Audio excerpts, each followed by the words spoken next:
So many of you have asked me to buy this, so I went and got one. Oneplus Buds Pro.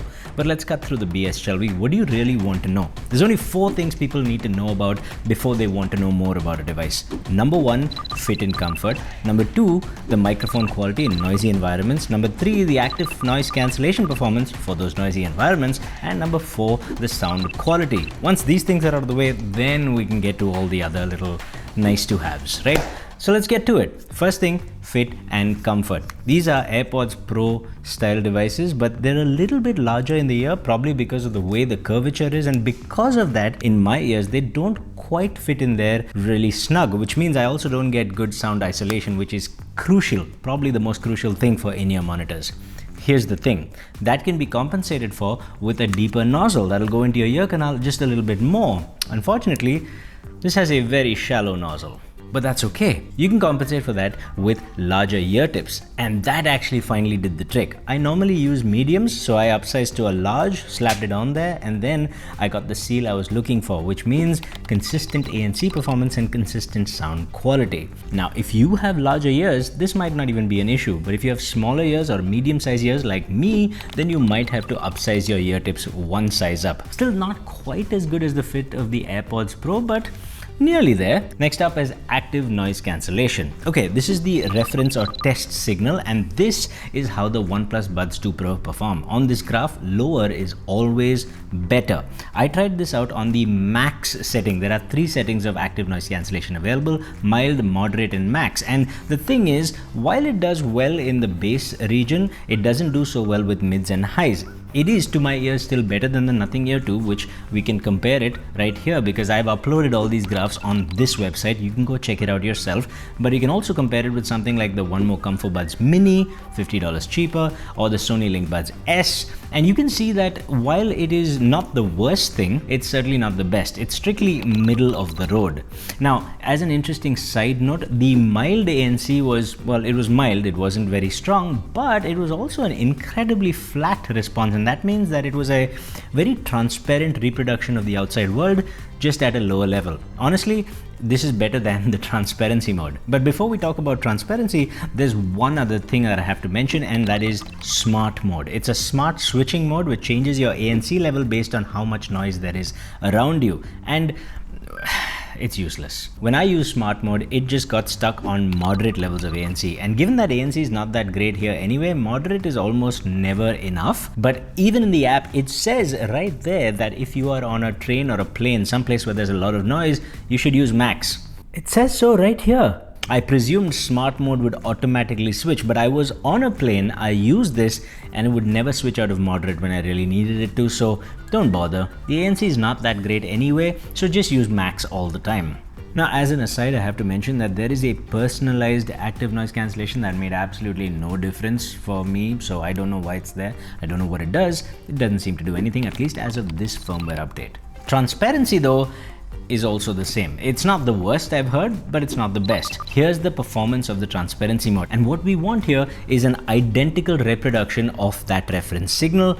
We don't get it. We get a lot of it right over here, up to about 1 kilohertz or so. It's actually really transparent, really natural sounding, and then after that it just falls off in the sort of treble region and the upper mid region, which means a lot of female voices around you and stuff, they don't sound as well, as sparkly as they normally do is the best way I can explain it. It just doesn't sound that natural.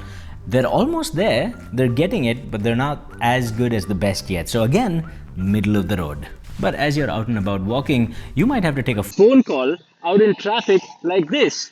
Now, this is the microphone of the Oneplus Buds Pro, and what you should be listening for is my voice. Is it coming through clearly? Is it sounding digitized or distorted in any way? Also the background noise, how much of that is being filtered out?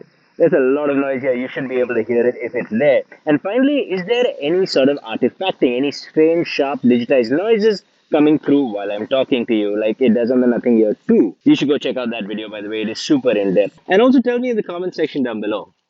And when you're done with that phone call, you want to go back to your music. So, how does this thing sound? Well, there is a dichotomy here.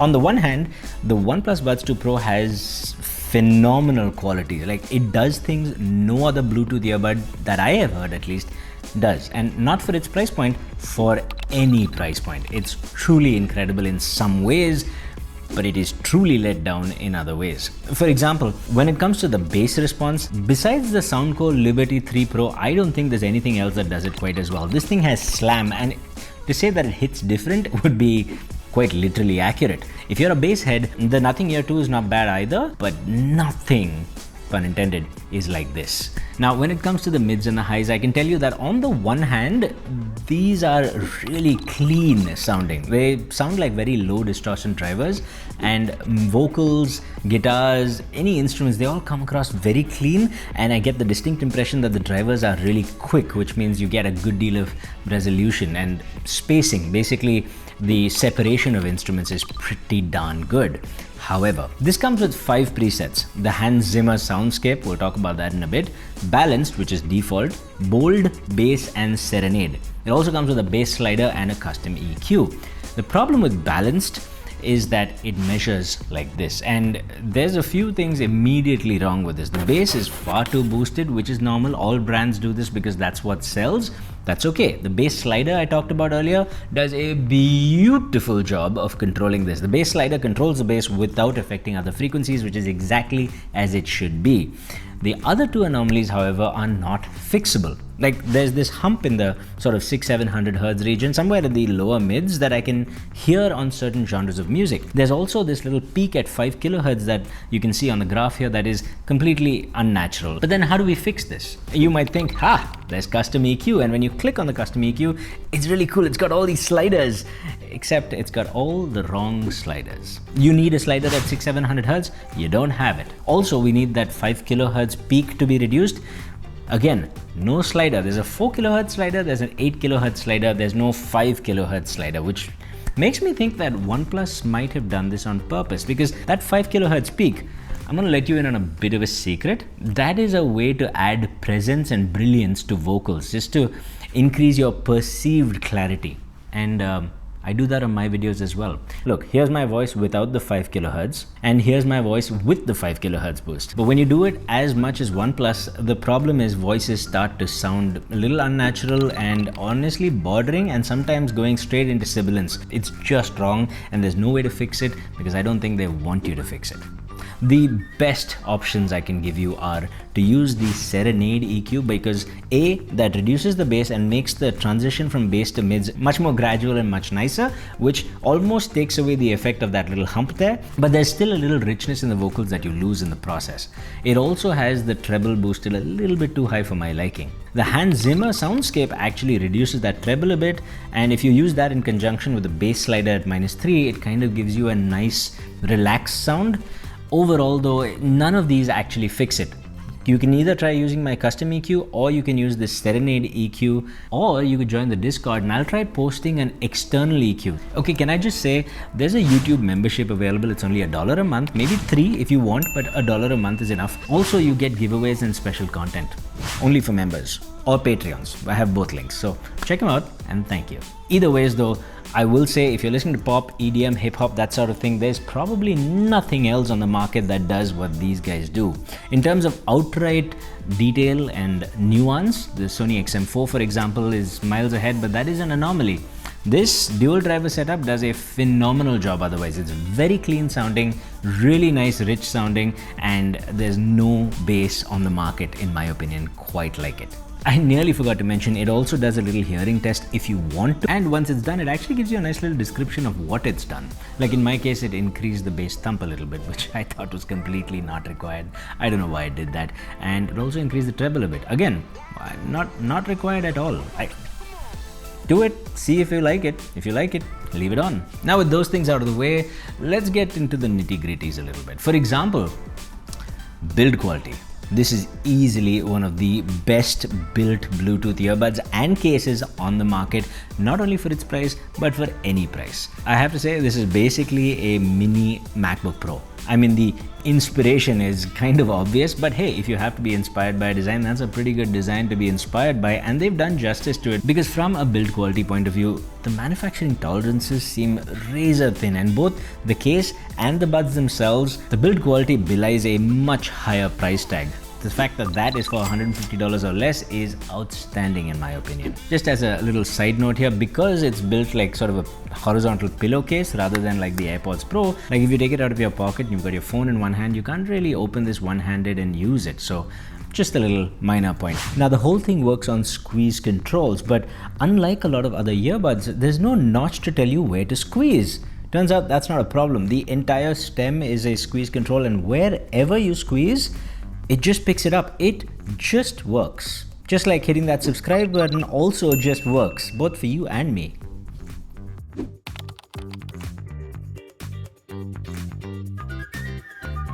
It also comes with a nice little IP55 rating on the earbuds and an IPX4 rating on the case for peace of mind.